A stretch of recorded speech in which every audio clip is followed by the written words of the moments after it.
오늘 우리 주님께서 십자가에서 마지막으로 하신 말씀, 다 이루었다 하신 그 말씀 속에 담긴 세 번째 의미를 증거해 드리려고 합니다.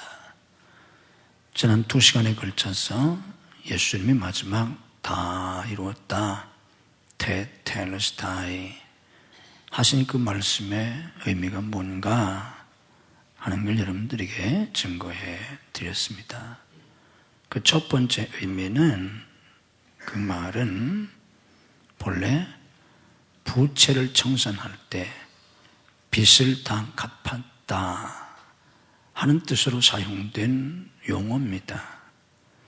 그래서 예수님이 테텔레스타이 하신 건 내가 모든 사람의 죄값을 다 치루었다. 죄의 삭은 사망인데 예수님이, 죄 없으신 예수님이 우리의 죄를 대신 짊어지고 죽으셔서 내가 너희들의 모든 죄값을 다 치루었다, 그런 뜻으로 테텔레스타이 하신 겁니다. 아멘. 믿음으로 따라서 하십니다. 예수님이 내 죄값을 치루셨다. 아멘. 그런 의미로 다 이루었다, 테텔레스타이 하신 겁니다. 또 두 번째 의미는, 그 말은 종들이 주인이 시킨 일을 다 마쳤을 때에 이제 다 마쳤습니다 하는 뜻으로 테텔레스타이, 보고할 때 쓴 말입니다. 시키신 대로 다 했습니다. 또 작품을 만드는 예술가들이 그 작품을 완성했을 때 다 끝냈다, 작품을 끝냈다, 완성했다, 그런 의미로 테텔레스타이라는 말을 썼습니다. 예수님께서 하나님이 주신 사명, 요한복음 17장 4절 말씀처럼 아버지께서 내게 하라고 주신 일을 내가 다 이루어 하신 그 말씀대로 하나님이 예수님을 통해서 이루기 원하시는 그 일, 하나님이 주신 사명, 이 땅에 오셔서 모든 죄인들을 구원하시려고 하셨던 그 사명을 다 이루었다, 이제 다 마쳤다 하는 뜻으로 예수님이 테텔레스타이 하신 겁니다. 오늘 세 번째, 이 말씀 속에 담긴 의미가 뭔가 하면, 오늘 우리는 지금 요한복음을 공부하는 중인데, 요한복음을 제4복음서라고 합니다. 제4복음서, 네 번째 복음서다, 이렇게 신학적으로 표현합니다. 그러면 마태복음이 제1복음서, 마가복음이 제2복음서냐? 그렇지 않습니다. 마태나 마가나 누가를 제1, 제2, 제3 그런 표현은 절대로 쓰지 않습니다. 제1복음서는 없습니다. 제3복음서도 없습니다. 오직 요한복음만 제4복음서라고 합니다. 그 이유가 뭔가 하면 마태, 마가, 누가 이 세 복음서는 우리가 신학적으로 분류할 때 공관복음서라고 합니다. 공관복음서. 그 의미는 공통된 관점에서 기록했다는 뜻입니다. 예수님의 생애를 기록했는데 그분이 어떻게 탄생하시고 어떻게 사역하시고 어떻게 죽으시고 부활하셨는지를 마태, 마가, 누가 세 성경 기자를 통해서 우리에게 가르쳐 주는데 공통된 관점에서 기록했다. 그래서 공관복음서라고 합니다. 내용은 어떤 것은 여기에 빠져 있고 어떤 것은 여기에 더 들어가 있을 뿐 그 내용을 기록한 방식은 똑같습니다. 그런데 마지막에 쓰여진 요한복음은 그렇지 않습니다. 요한복음은 앞에 있는 세 복음서, 공관복음서와는 다른 관점에서 기록을 했습니다. 그래서 이걸 구별하기 위해서 제4복음서라 이렇게 이름을 짓습니다. 제4복음서인 이 요한복음은 공관복음에서 이미 자세하게 설명해 주고 있는 그 의미가 무엇인가? 그 의미가 뭔가? 공관복음에서 유대 땅 헤롯 왕 때에 베들레헴에서 예수님이 마구간에서 탄생하셨다고 그렇게 기록이 되어 있는데 요한복음은 그런 이야기 전혀 하지 않습니다. 요한복음은 1장부터 그분이 누구신가? 그 아기가 누구인가? 마구간에서 탄생하신 예수님이 누구신가? 무엇을 의미하는가? 그거를 영적으로 설명해 줍니다. 그래서 이 요한복음을 영적인 복음서라고도 하고 공관복음의 해설판이라고도 합니다. 이렇게 관점이 다릅니다. 오늘 요한복음에서는 예수님께서 다 이루었다 하시고 머리를 숙이니 영혼이 떠나가시니라. 다 이루었다 하시고 영혼이 떠나가셨다, 죽으셨다 이렇게 표현합니다. 그런데 공관복음서에서는 마태복음 27장 50절 보면 예수께서 다시 크게 소리 지르시고 영혼이 떠나시니라. 마가복음 15장 37절 말씀 보면 예수께서 큰 소리를 지르시고 숨지시니라. 누가복음 23장 46절에서는 예수께서 큰 소리로 불러 이르시되 아버지 내 영혼을 아버지 손에 부탁하나이다 하고 이 말씀을 하신 후 숨지시니라. 이렇게 표현되어 있습니다. 마태, 마가, 누가 세 권의 공관복음서에서는 예수님의 마지막 장면, 예수님께서 숨을 거두시는, 영혼이 떠나가시고 숨을 거두시는 그 마지막을 어떻게 표현했다고요? 제4복음서인 요한복음에서는 다 이루었다 하시고 영혼이 떠나가셨다고 그랬는데 공관복음에서는 뭐라고요? 어떻게 하고 영혼이 떠나가셨다고요? 마태복음 27장 50절 예수께서 다시 크게 소리 지르시고 영혼이 떠나셨다. 마가복음 15장 37절 예수께서 큰 소리를 지르시고 숨지시니라. 공관복음에서는 예수님이 어떻게 하고 죽으셨다고요? 큰 소리를 지르시고, 큰 소리 지르시고 영혼이 떠나셨다, 숨지셨다. 이렇게 기록이 되어 있습니다. 왜 이렇게 다를까요? 어떤 게 맞나요? 공관복음서에 기록된 말씀과 요한복음에 기록된 이 내용은 어떤 복음서는 맞고 어떤 복음서에 기록된 내용은 잘못되었다는 그런 뜻일까요? 그건 절대로 아닙니다. 성경은 오류가 없습니다. 성경에 있는 내용은 결코 틀린 내용이 없습니다. 공관복음서에 기록되는 내용도 맞는 내용이고 요한복음에 기록된 내용도 사실입니다. 그럼 왜 이렇게 다르게 기록을 했을까요? 그것은 공관복음에서 예수께서 크게 소리 지르셨던 그 큰 소리가 바로 요한복음에서 구체적으로 가르쳐 주고 있는 다 이루었다 하는 말씀이란 뜻입니다. 요한복음에서는 예수께서 신 포도를 받으신 후에 이르시되 다 이루었다 하시고 머리를 숙이니 영혼이 떠나가시니라 이렇게만 표현했을 뿐 이것을 좀 더 정확하게 합쳐서 묘사하면 예수께서 신 포도주를 받으신 후에 이르시되 큰 소리로 다 이루었다 하시고 머리를 숙이고 영혼이 떠나가셨다. 그런 말입니다. 그래서 공관복음에서 말씀하고 있는 큰 소리나 요한복음에서 말씀하고 있는 다 이루었다. 같은 말입니다. 큰 소리로 그렇게 하셨다는 뜻입니다.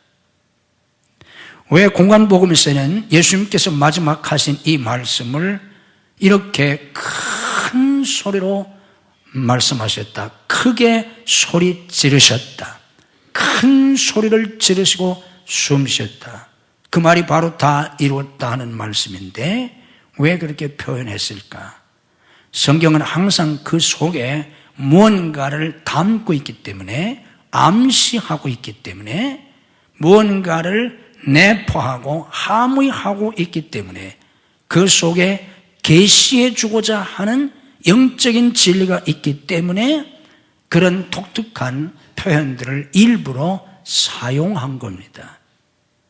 그래서 여기 공관복음에서 다 이루었다 하시는 그 말씀을 크게 소리지셨다 하는 것은 그 자체를 통해서 영적으로 우리에게 어떤 특별한 진리를 가르쳐 주시려고 그렇게 하신 겁니다. 여러분들 성경을 보실 때 항상 그런 눈으로, 그런 관점에서 성경을 이해하셔야 그 속에 있는 깊은 진리를 알게 됩니다. 그럼 여기 예수님께서 큰 소리로 다 이루었다, 큰 소리를 외친 그 의미가 무엇입니까? 그것은 바로 예수님이 승리하셨다는 표현입니다. 예수님께서 마지막 십자가에서 피 흘리고 죽으실 때 머리에 가시 면류관을 쓰시고 가시로 관을 쓰시고 양손과 양발에 대못에 박히시고 뜨거운 태양 아래 아침 9시에 달리셔서 오후 3시에 돌아가셨지 않습니까? 정오의 뜨거운 태양 아래 정말 피 한 방울 땀 한 방울까지 다 흘리시면서 극도의 고통 속에, 그리고 기운이 진해서 마지막 숨을 거두실 때, 보통 사람의 죽음 같으면 어떻게 예수님께서 숨을 거두셨다고 묘사를 하겠습니까? 마지막 뭔가를 말씀하셨다면 어떻게 말씀을 하셨겠습니까? 뭐라고 말씀을 하시긴 하는데 기운이 너무 빠져서 힘이 하나도 없어져서 뭔가 입을 열긴 여는데 지금 눈을 감고 좋으시는 분처럼 힘이 없어서 눈을 뜰 힘조차도 없어서 저렇게 앉아있는 불쌍한 사람처럼, 정말 불쌍한 분들입니다. 힘내세요. 예수님이 마지막 십자가에서 그 모진 매를 맞고 고난을 당하시고 피를 다 흘리시고 땀을 다 쏟으시고 이제 마지막 무언가를 말씀하시는데 입술은 무언가 움직이는데 무슨 소리인지 알아들을 수 없는 그런 소리를 하시고 마지막 숨이 끝났다, 숨을 거두셨다. 이게 정상 아닙니까? 십자가에서 죽으니까. 그런데 예수님은 그 십자가에서 정오의 뜨거운 태양 아래 6시간 동안 물과 피를 쏟으시면서 마지막 죽으실 때 그렇게 죽으신 게 아니라 큰 소리를 지르시고 숨을 거두셨다는 겁니다. 이게 뭘 우리에게 의미합니까?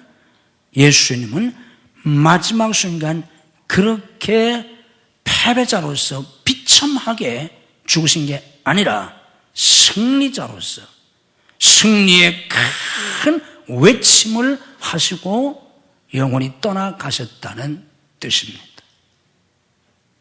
예수님이 십자가에 못 박히셨을 때 온 예루살렘 사람들은 예수님을 조롱했습니다. 비난했습니다. 모욕하고 저주를 퍼부었습니다. 그리고 모든 사람들은 예수님이 실패했다고 불쌍한 눈으로, 안타까운 눈으로, 철야한 눈으로 십자가에 달린 예수님을 바라보았습니다. 그런데 예수님은 마지막 숨을 거두시는 그 순간 그런 패배자의 모습으로 정말 마지막 아무 말도 한 단어도 입 밖으로 낼 수 없는 극도의 기진 속에서 그렇게 힘없이 죽으신 게 아니라 마지막 큰 소리를 지르시고 큰 소리로 테텔레스타이 하시고 영원히 떠나가셨다는 겁니다. 이것은 예수님이 마지막 승리의 외침을 하시고 죽으셨다는 묘사입니다. 우리가 잘못 생각하면 우리는 예수님이 부활하심으로 승리한 것만을 생각하는데 예수님이 무덤에 장사되고 부활하심으로써 승리하신 것이 아니라 예수님은 이미 십자가에서 승리하셨습니다. 아멘. 십자가는 실패가 아닙니다.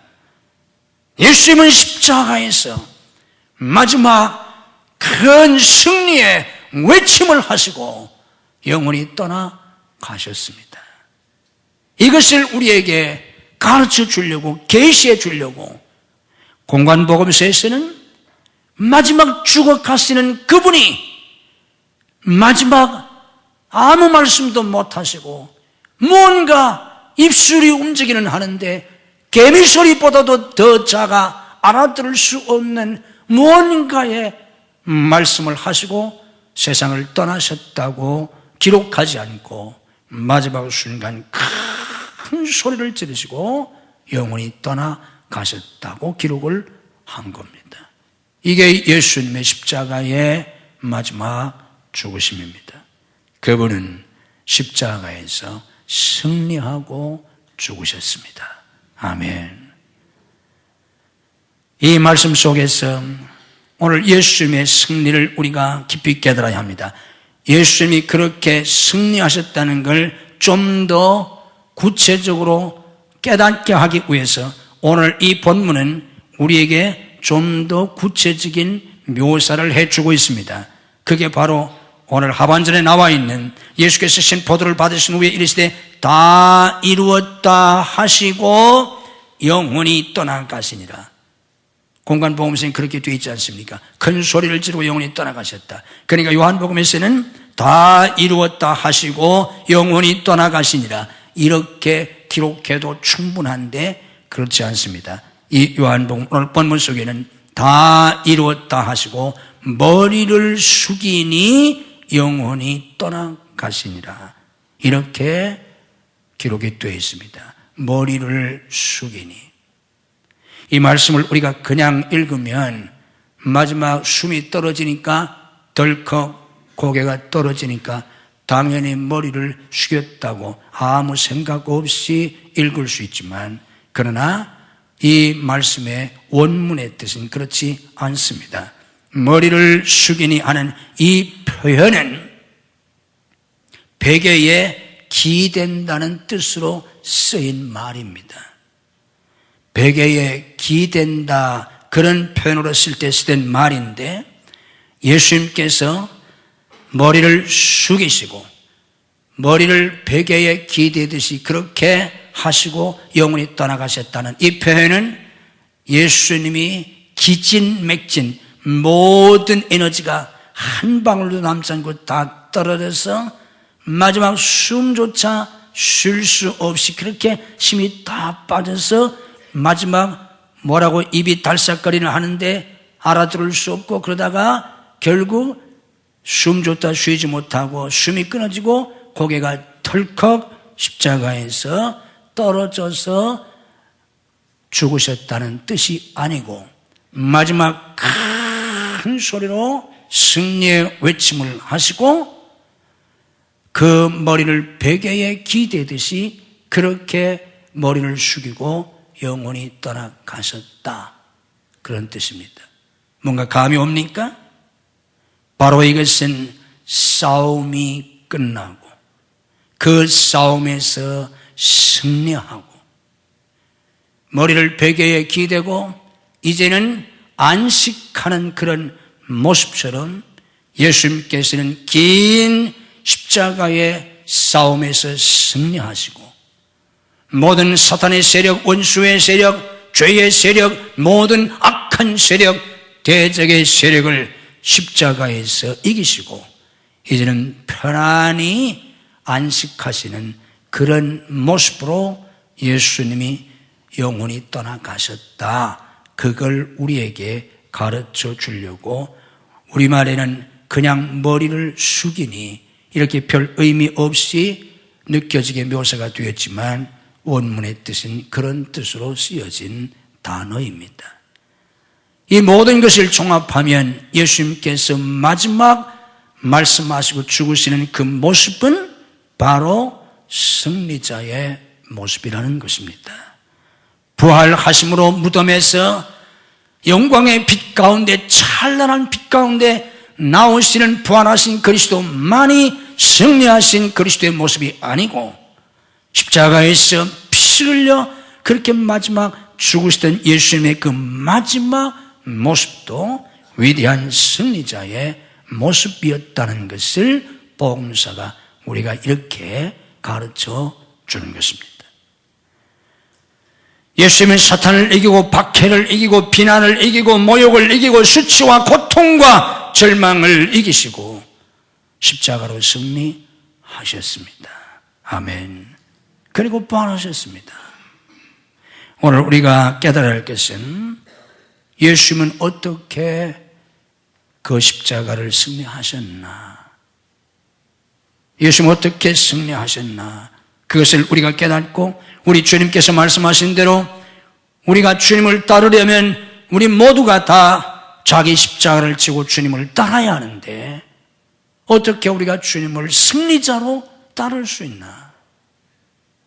우리가 막상 신앙생활을 해보면 신앙생활 쉽지 않아요. 처음 신앙생활 할 때는 죽음에서 생명으로, 어둠에서 빛으로, 절망에서 소망으로 왔기 때문에 너무나 기쁘고 감격스럽지만 신앙생활을 해보면 내가 말씀대로 살려고 하고 또 교회를 좀 다니다 이제 경력이 쌓이게 되니까 집사도 주고 뭐 권사도 되고 뭐 장로도 되고 교회에서 뭐 교사도 시키고 뭐 차양자도 하고 뭐 촉장도 하고 뭐 무슨 회장도 시키고 어쩌고 저쩌고 저쩌고 목사도 하고 뭐 이렇게 해서 우리가 신앙생활을 해보려고 하면 너무너무 힘듭니다. 그러지 않아도 인생 살기가 힘든데 거기다가 신앙생활까지 해야 되고 그냥 겨우 주의나 지키고 그저 마음 먹으면 11조나 좀 하고 이런 신앙생활도 힘든데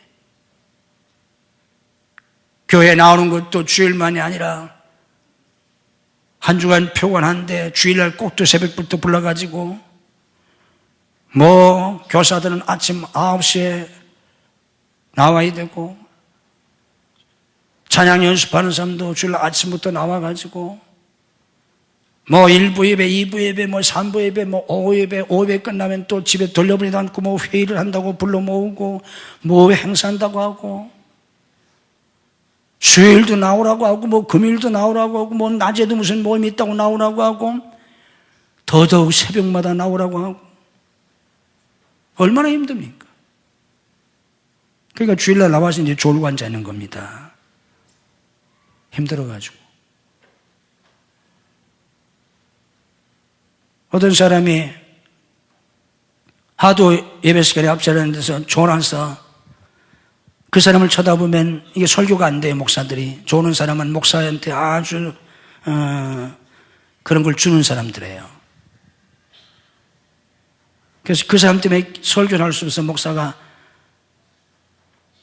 유튜브 아이를 시켜가지고 내가 돈을 줄 테니까 그분 옆에 앉아가지고 졸면 좀 이렇게 졸지 못하게 해라. 이렇게 늘 깨워라.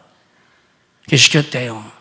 그랬더니 첫째는 그 아이가 딱 붙어가지고 졸려고 하면 자꾸만 이렇게 아이가 그러니까는 안 졸더래요. 근데 그 다음날 보니까 그분은 여전히 졸고 있고 그 아이는 여전히 옆에 있는데 아무 일도 안 하고 그냥 계속 졸더래. 그래서 그 애를 불러다가 왜 내가 너한테 돈을 주면서 졸 때마다 하라는데 첫 줄은 잘 하더니 왜 안 하냐 그랬더니 그러더래요. 그분이 예배 마쳤는데 너 왜 자꾸 나를 이렇게 자꾸 깨우냐. 그래서 목사님이 이거 깨우면 돈 1,000원 준다고 그랬어요. 아, 그랬더니 내가 2,000원 줄 테니까 깨우지 말아라. 2,000원 받고 안 깨웠다고 그래요. 오죽하면 돈을 주면서까지 깨우지 말라고 하겠어요. 얼마나 힘들면, 얼마나 졸면. 그렇게 힘들어요. 어떤 데는 죽고 싶고 다 그만두고 싶고. 하나님의 일을 하는 사람들이 그만두고 싶은 적이 한두 번이 아니에요. 목사들도 마찬가지예요. 제가 지난 4월달에 워싱턴 DC에 집회를 갔었는데 워싱턴 DC에만 지금 교회를 담임하지 않고 그냥 있는 목사들이 1,000명이 넘어요. 그분들은 오죽하면 그러고 있겠어요. 보통 일이 아니에요. 우리가 잘못하면 인생도 힘든데 신앙생활 하느라고 신앙생활도 힘든데 거기다가 사역을 하느라고 엎친 데 겹치고 죽을 지경이에요. 신앙생활엔 기쁨도 활력도 없어요. 그냥 하루하루 그렇게 짓눌리고 마지못해서 그렇게 그냥 하는 거예요. 그런데 예수님은 그러지 않으셨어요. 마지막 십자가에서 죽으시는 그 순간도 승리를 외치고 돌아가셨어요. 어떻게 그러셨나? 오늘 우리가 깨달아야 합니다. 그 이유를 설명해 드릴게요. 첫째는 예수님은 하나님과 함께 사셨어요. 요한복음 8장 16절 말씀 보면 주님이 이렇게 말씀하십니다. 이는 내가 혼자 있는 것이 아니요 나를 보내시니가 나와 함께 계심이라. 아멘. 요한복음 8장 29절에서 말씀하십니다. 나를 보내시니가 나와 함께 하시도다. 내가 항상 그의 기뻐하시는 일을 행함으로 나를 혼자 두지 아니하셨느니라. 요한복음 16장 32절에도 말씀하십니다. 보라 너희가 다 각각 제 곳으로 흩어지고 나를 혼자 둘 때가 오나니 벌써 왔도다. 그러나 내가 혼자 있는 것이 아니라 아버지께서 나와 함께 계시느니라. 아멘. 주님은 항상 하나님과 함께 계셨습니다. 이게 핵심이에요. 이게 승리의 원천이요 비결입니다. 인생이 왜 힘듭니까? 하나님에게서 분리됐잖아요. 하나님에게서 쫓겨났잖아요. 더 이상 하나님과 함께 살지 못하게 되었잖아요. 힘들 수밖에 없어요. 안 될 수밖에 없어요.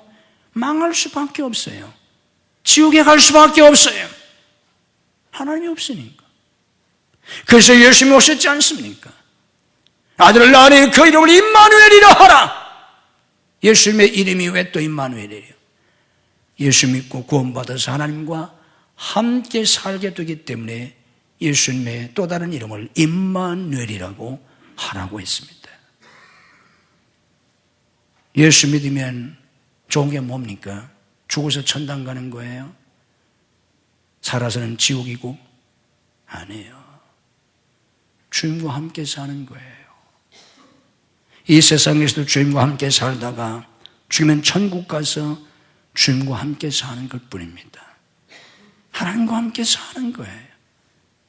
내가 혼자 있는 것이 아니라 주님이 계셨잖아요. 내가 혼자 있는 것이 아니라 아버지께서 나와 함께 계시느니라. 항상 하나님과 함께 사셨습니다. 이 예수님의 고백이 여러분의 고백이 되실 수 있기를 주님의 이름으로 축복합니다. 우리 한번 믿음으로 고백합시다. 내가 혼자 있는 것이 아니라 아버지께서 나와 함께 계신다. 아멘. 혼자 있으면 힘들어요. 너무너무 힘들어요. 혼자 있으면 외로워요. 너무너무 외로워요. 죽을 정도로 외로워져요. 인생이 뭐예요? 죽을 정도로 슬프고, 죽을 정도로 외롭고, 죽을 정도로 고통스러운 게 인생이에요. 혼자 사는 인생은 다 그래요. 아무도 소용없어요. 아무도 의지하지 마세요. 아무도 믿지 마세요. 세상에는 아무도 없어요. 부모도 자식도, 심지어는 부부도 소용이 없어요. 하나님하고 같이 살아야 합니다. 교회만 다니지 말고. 아멘. 믿음으로 다시 한번 고백합시다. 내가 혼자 있는 것이 아니라 주님이 나와 함께 계신다. 하나님하고 같이 살면 그때부터 하나님이 역사하세요. 나 혼자 발버둥 치는 인생 아니에요. 너무 힘들어요. 그러면 뛰어봐야 벼룩이에요. 심리도 못 가서 병나요. 결국 병들고 죽고 망합니다. 인생은 나 혼자 살 만큼 그렇게 만만한 게 아니에요. 세상은 그렇게 만만한 게 아니에요. 그 어떤 것도 그렇게 만만한 게 아니에요. 그래서 우리는 지치고 힘들고 짓눌려 사는 거예요. 하나님과 함께 사셔야 합니다. 이론이 아닙니다. 실제로 그분이 나와 함께 사셔야 합니다. 그분의 역사 속에 사셔야 합니다. 예수님이 그렇게 사셨고 십자가도 그렇게 지셨습니다. 그래서 승리하실 수 있었습니다. 예수님은 성령으로 충만하셨습니다. 누가복음 4장 1절 말씀 보면 예수께서 성령의 충만함을 입어 요단강에 돌아오셨다고 하셨습니다. 누가복음 4장 14절 말씀 보면 예수께서 성령의 권능으로 갈릴리에 돌아가셨다고 하셨습니다. 누가복음 4장 18절 말씀 보면 주의 성령이 내게 임하셨다고 하셨습니다. 누가복음 10장 21절 말씀 보면 예수께서 성령으로 기뻐하셨다고 하셨습니다. 예수님은 처음부터 끝까지 성령으로 충만하셨습니다. 아멘. 그래서 승리하실 수 있었습니다. 신앙생활은 그런 것입니다. 성령으로. 성령 떨어지면 기름 떨어진 등과 같습니다. 성령이 없으면 휘발유 없는 자동차와 같습니다. 자동차가 아무리 큰 자동차, 비싼 자동차면 뭐합니까? 기름이 떨어지면 1m도 가지 못합니다. 꼼짝하지 않습니다. 좋은 자동차는 기름 없이 가나요? 아무리 좋은 자동차도 기름 떨어지면 한 바퀴도 돌아가지 않습니다. 신앙생활 꼭 그렇습니다. 목사도 장로도 기름 떨어지면, 성령 떨어지면 한 발자국도 움직이지 못합니다. 누구도 마찬가지입니다. 이게 신앙생활이에요. 예수님은 성령 충만하시기 때문에 승리하셨습니다. 예수님은 하나님께 대한 온전한 믿음을 가지고 계셨습니다. 그래서 항상 승리를 확신하셨습니다. 요한복음 11장 41절 말씀 보면 예수님께서는 그 나사로의 무덤 앞에서 눈을 들어 우러러보시고 이르시되 아버지여 내 말을 들으신 것을 감사하나이다. 항상 내 말을 들으시는 줄을 내가 알았나이다. 죽은 나사로의 무덤 앞에서 그렇게 기도하셨습니다. 절망적인 상황 속에서도 하나님에 대한 절대적 믿음을 가지고 계셨습니다. 만약에 당신이 죽음 앞에 서 있다면 무슨 고백을 하겠습니까? 내가 지금 절망의 자리에 서 있다면 여러분 같으면 하나님 앞에 무슨 기도를 드리겠습니까? 우리 주님께서는 그 앞에서도 눈을 들어 우러러보시고 아버지여 내 말을 들으신 것을 감사하나이다. 항상 내 말을 들으시는 줄을 내가 알았나이다. 그래서 지금도 주님이 하시는 말씀을 하나님이 이루어 주실 것을 우리 주님은 믿으셨던 것입니다. 하나님께 대한 믿음입니다. 하나님께 대한 신뢰입니다. 믿음을 가지십시오. 예수님은 소망 속에서 승리하셨습니다. 히브리 12장 2절 말씀 보면 그는 그 앞에 있는 기쁨을 위하여 십자가를 참으사 부끄러움을 개의치 아니하시더니 하나님 보좌 우편에 앉으셨다고 하셨습니다. 그 앞에 있는 기쁨의 영광의 소망을 가지고 그는 십자가를 지실 수 있었고 그 모든 고통도 이기고 승리하실 수 있었습니다. 이 예수님처럼 우리도 하나님과 함께 살아야 합니다. 신앙생활은 저 하늘 어디인가 계신 어떤 신을 믿는 그런 종교가 아닙니다. 그 하나님하고 내가 이 땅에서 내 삶의 자리에서 내가 서 있는 이 자리에서 내가 걸어가는 그곳에서 내가 머무는 가정에서 내가 공부하는 학교에서 내가 일하는 직장에서 사업장에서 하나님하고 같이 사는 것입니다. 나 혼자 살면 힘이 없어 못하고 외로워서 못하고 실패할 수밖에 없습니다. 그러나 하나님이 함께 하시면 그 하나님이 역사하십니다. 신앙생활을 지식으로 하지 마세요. 그거 다 소용없어요. 신앙생활을 이론으로 하지 마세요. 신앙생활을 말로 하지 마세요. 다 소용없어요. 실제로 살아계신 그 하나님의 역사 속에서 신앙생활을 하셔야 합니다. 아멘. 그분과 함께 살면서 날마다 내 삶 속에서 실제로 사사건건 때마다 일마다 문제마다 역사하시는 그 하나님의 역사 속에 살 수 있는 산 믿음을 가진 여러분들이 되시기를 주님의 이름으로 축복합니다. 그게 기독교입니다. 그게 사도행전입니다. 다른 건 다 죽은 신앙입니다. 경건의 모양만 있지 능력이 없는 신앙입니다. 오죽했으면 바울사도가 고린도서에서 하나님의 나라는 말에 있지 않고 능력에 있다고 하였겠습니까? 내가 너희들에게 가면 너희들의 말을 알아볼 것이 아니라 너희들의 능력을 알아보겠다고 편지로 보냈겠습니까? 여러분의 신앙 경력을 자랑하지 말고 성경 지식을 자랑하지 말고 여러분의 삶 속에서 역사하신 그리고 지금도 역사하고 계신 그 하나님을 증거하세요. 높이세요. 자랑하세요. 아멘. 그 신앙을 가지시기를 주님의 이름으로 축복합니다. 그게 기독교예요. 하나님과 함께 사세요. 신앙생활을 잘하는 사람들, 성공적인 사역자들은 다 행복하다고 고백합니다. 어려운 환경 속에 있으면서도. 지난주에도 마닐라에 뚜게가라오에 가서 거기 뚜게가라오는 필리핀 중에서도 불의 누리라는 지역이에요. 분지로 되어 있어서 필리핀에서 제일 덥대요.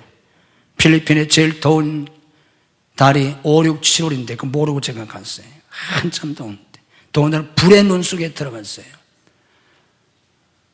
뉴스에 나오는 바깥 온도가 41도, 보통 날씨가 33도.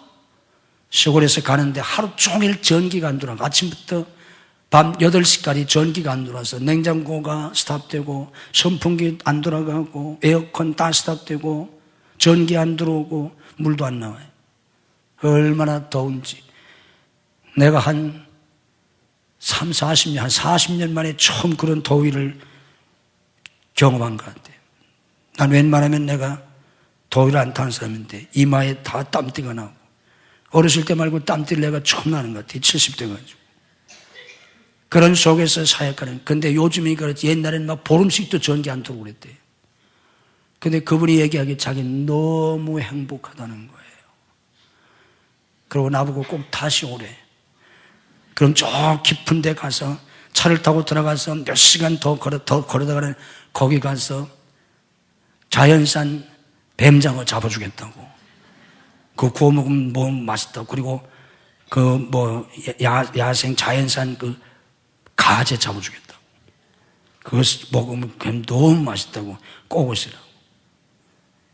거기까지 가서 먹을 마음이 없더라고. 너무 행복하대. 마닐라에서 원주민들에게 교회를 개척하고 교회는 하나도 없는 데서 8년 동안 교회를 세운 그 선교사도 너무 행복하다고 그래요. 그런 사람은 다 성공해요. 성공하는 사람은, 신앙생활을 잘하는 사람은 다 행복하대. 그러지 못한 사람은 신앙생활이 너무 힘들 때, 교회 일이 너무 힘들 때, 뭐 하는 게 너무 힘들어서 연말이 되면 못하겠다고 연말만 기다려요. 연말까지만 버텨보자. 신앙생활은 그런 거 아니에요. 왜? 주님이 함께 하시는데. 높은 산이 거친 산이 초막이나 궁궐이나 내 주 예수 모신 곳이 그 어디나 하늘나라. 아멘. 그게 신앙생활이에요. 주님이 계시잖아요. 주님이 함께 하시잖아요. 때마다 순간마다 더운 때나 추운 때나 비가 오는 날이나 눈이 오는 날이나 주님이 역사하시잖아요. 신앙생활은 내가 주님의 역사 속에 사느냐, 막연히 하나님을 믿고 혼자 발버둥치는 인생을 살다 쓰러지느냐예요. 주님과 함께 살아야 돼요. 아멘. 믿음을 가져야 합니다. 임마누엘의 믿음을 가져야 돼요. 주님이 함께 하심을 믿어야 돼요.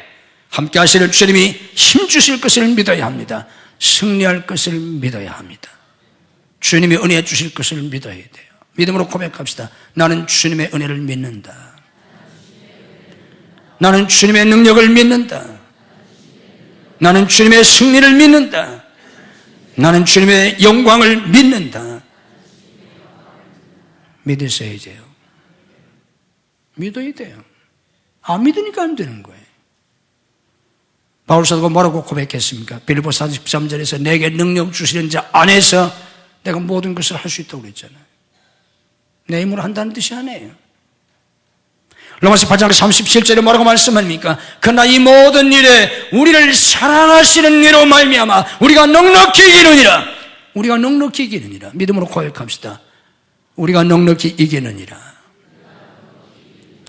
큰 소리로 하세요. 믿음을 가지고 내 고백이 돼도 그냥 따르면 아무 소용이 없어요. 내 고백이 돼, 내 믿음이 되고 내 고백이 되고 내 삶이 되어야 하는 거지. 신앙은 그런 거예요. 신앙은 흉내나는 게 아니에요. 신앙은 이론이나 지식이 아니에요. 생명이요 능력이에요. 실체예요. 믿음으로 고백합시다. 우리를 사랑하시는 이로 말미암아 우리가 넉넉히 이기느니라. 내가 넉넉히 이기느니라.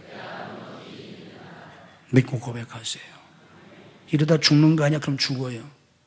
아무래도 죽을 것 같아. 아무래도 죽을 것 같은데 지가 어떻게 살겠어? 죽지. 심리도 못 가서 병나요. 이러다 안 되면 어떡하지? 그럼 안 돼요. 제가 골프에 관한 책을 보니까 난 골프채도 안 잡아봤어요. 몰라요.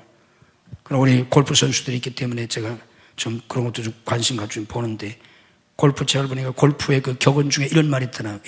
재미있는 말이 있어서 내가 기억했어요. 공이 어디로 가느냐. 골프 쳐보신 분, 공이 어디로 가? 공은. 난 안 쳐봐서 모르는데, 그거 이제 전문가가 쓴 책인데, 거기 보니까 공은 걱정하는 데로 간대요. 저기 물에 빠지면 어떡하지? 물에 빠진대요. 걱정하는 데로 간대요. 그 골프의 격언이 나온 거 보니까. 어쩌면 이렇게 신앙생활도 똑같은지 모르겠다, 내가 보니까. 여러분, 신앙생활은 믿는 대로 되는 거예요. 안 믿는 것도 믿음이에요. 안 믿는 건, 불신앙은 안 믿는 게 아니에요. 저쪽을 믿는 거지. 신앙은 진리를 믿는 거고, 불신앙은 저쪽을 믿는 거지 안 믿는 게 아니에요. 난 아무래도 죽을 것 같아. 그거 믿는 거예요. 죽을 줄로 믿는 거예요, 그게. 그럼 죽어.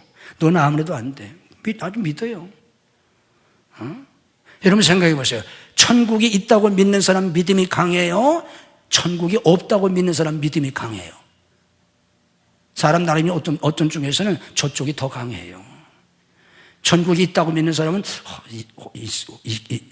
있다고 믿는데 정말 있나? 이렇게 의심할 수도 있어요.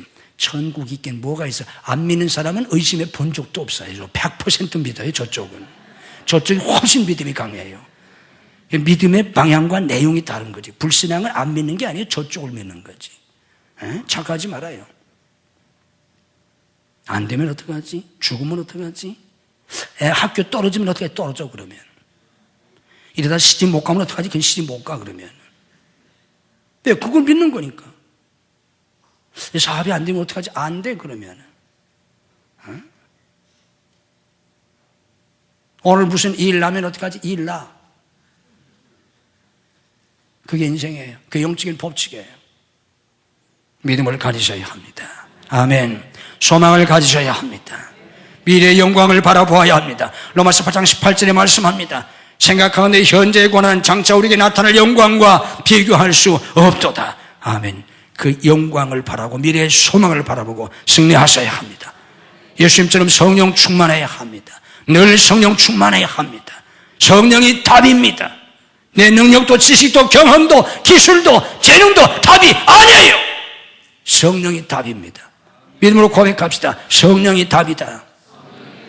방법 없어요. 성령의 역사하셔야 합니다. 이게 신앙생활이에요. 그래서 오직 성령으로 충만을 오직입니다. 그냥 성령으로 충만을 받으라고 하지 않냐고. 왜? 오직이란 단어를 거기에 삽입했겠습니까? 다른 방법이 없다 그 말이에요. 오직 성령으로 충만함을 받으라. 오직 성령입니다. 눈만 뜨면 성령, 성령의 충만을 구하십시오. 그리고 성령의 실제적인 충만함 속에 성령의 역사로 날마다 끊임없이 역사하시는 성령의 역사로 승리하는 삶을 사는 여러분 모두가 되시기를 주님의 이름으로 축복합니다. 오 하나님, 살아계신 하나님을 믿습니다. 우리와 함께 하시는 하나님을 믿습니다. 우리와 함께 하셔 역사하시는 하나님을 믿습니다. 때마다 일마다 문제마다 순간마다 주님이 함께 하시고 역사하심을 믿습니다. 그 역사 속에서 할 때 우리도 승리할 줄 믿습니다. 마지막 십자가에서 승리의 외침을 하셨던 주님처럼 우리도 십자가로 승리할 수 있음을 믿습니다. 내 삶의 환경이 어떠하든지 우리는 능히 승리할 수 있음을 믿습니다.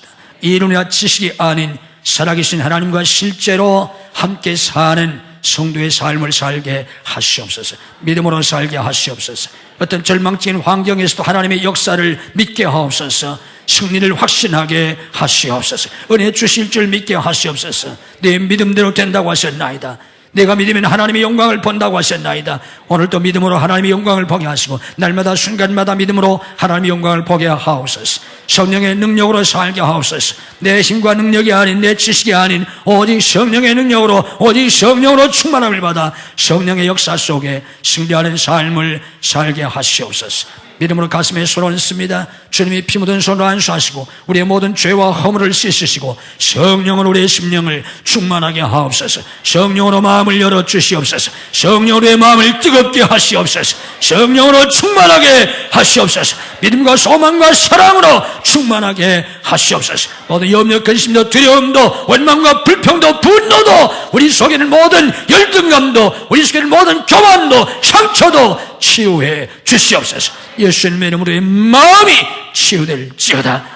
머리머리 안수하시고 하늘의 지혜와 총명과 명철을 주셔서 하늘의 진리를 깨닫게 하시옵소서. 말씀이 깨달아지게 하시고 믿어지게 하시고 그 말씀대로 살 수 있는 능력을 주시옵소서. 주님의 보혈로 덮어 주옵소서. 하나님의 빛으로 감싸 주시옵소서. 천군 천사로 울타리를 삼아 지켜 주시옵소서. 오늘도 우리의 병들고 약한 영혼과 마음과 육신을 치유해 주옵소서. 믿음으로 아픈 곳에 손을 얹습니다. 아픈 가족들을 대신해서 손을 얹습니다. 오늘도 죽은 자를 살리신 주님의 능력으로 부활의 능력으로 우리를 치유해 주시옵소서. 내가 나사렛 예수 그리스도 이름으로 명하노니 우리를 괴롭히는 모든 병만은 다 물러갈지어다. 예수님의 이름으로 치유될지어다. 예수님의 건강이 회복될지어다. 예수님의 이름으로 새 힘을 얻을지어다. 하나님의 치유의 능력이 들어갈지어다. 예수님의 능력으로 새 힘을 얻을지어다. 역사해 주시옵소서. 기적을 베풀어 주시옵소서. 가정마다 속히 인가우도 시켜주셔서 온 가족이 하나님을 섬기게 복받고 쓰임받는 믿음의 가정들이 되게 하시옵소서. 우리 자녀들이 가정을 파괴하는 모든 사탄의 세력을 주님이 결박하시고 물리쳐 주옵소서. 내가 나사렛 예수 그리스도 이름으로 명하노니 우리 자녀들의 가정을 파괴하는 모든 사탄의 세력은 성령의 결박을 받고 다 물러갈지어다. 우리 자들을 축복하시고 앞길을 열어주시옵소서. 믿음의 믿음을 더하여 주시옵소서. 지혜와聰明과 명철을 주옵소서. 복된 사람들을 붙여주고 환경을 열어주시옵소서. 학업의 문을 열어주시옵소서. 진학의 문을 여시고 유학의 문을 열어주시옵소서. 취업의 문을 여시고 사업의 문을 열어주시옵소서. 사역의 문을 열어주옵소서. 결혼의 문을 여시고 태의 문을 열어주시옵소서. 예수님의 이름으로 우리 자녀들 앞길이 열릴지어다. 열릴지어다. 성도의 직장과 사업을 붙드시고 책임지시고 형통과 장대케 되어 주와 복음을 위해서 세계 선교에 쓰임받게 해 주시옵소서. 우리의 몸을 주님 앞에 드립니다. 마음을 드립니다. 물질을 드립니다. 주님이 받아 주시옵소서. 온 성도들이 믿음으로 온전한 11조를 드릴 수 있게 하시고 범사에 감사하며 살고 항상 구제함의 남을 도우며 선교하며 살 수 있게 해 주시옵소서. 믿음으로 11조를 드리고 감사헌금, 선교헌금, 구제헌금, 건축헌금, 해외성전 건축헌금을 드립니다. 주께서 받으시고 하늘과 땅의 보로 금세와 내세의 보로 자녀와 후손의 복음으로 영육의 강건함으로 삶의 형통함으로 사역의 풍성한 열매로 믿음의 명문가를 이루는 축복으로 주님의 은혜와 복을 넘치게 부어 주시옵소서. 오늘 평생에서 나오지 못한 성들을 주님이 찾아가셔서 능력의 손으로 일으켜 주시옵소서. 출타주의 성들, 해외에 나가는 가입들, 군맨 아들들, 유학생들을 지키시고 축복해 주시옵소서. 믿음이 연약하여 주의를 성수하지 못하는 성도들에게 주의를 성수할 수 있는 믿음을 더하여 주옵소서. 이 한 주간도 주님의 은혜와 축복이 넘치는 복된 한 주간이 되게 해 주옵소서. 예수님 이름으로 축복 기도하옵나이다. 아멘.